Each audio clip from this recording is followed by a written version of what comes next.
నంద్యాల జిల్లా ఆత్మకూరు మండలం. నా పేరు సద్దల నరేష్. ఆత్మకూరు టౌన్ నేను తెలుగు అధ్యక్షుడిని. నేను బస్టాండ్ ఎదురుగా జోదా వైన్స్ దగ్గర మా తమ్ముని టీ స్టాల్ ఉంది.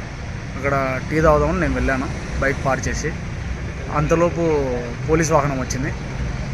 పోలీస్ వాహనం వచ్చిన ఉద్దేశంతో నేను బైక్ తీద్దామని బయటికి వెళ్ళాను. వెంటనే 1 మినిట్లో వెళ్తే సిఐ సార్ దిగి నా మీద చేయి చేసుకొని కాళ్ళతో చేతులు తన్ని నన్ను బూతులు తిట్టి పోలీస్ వాహనం ఎక్కించి స్టేషన్ తీసుకొని పోయినాను.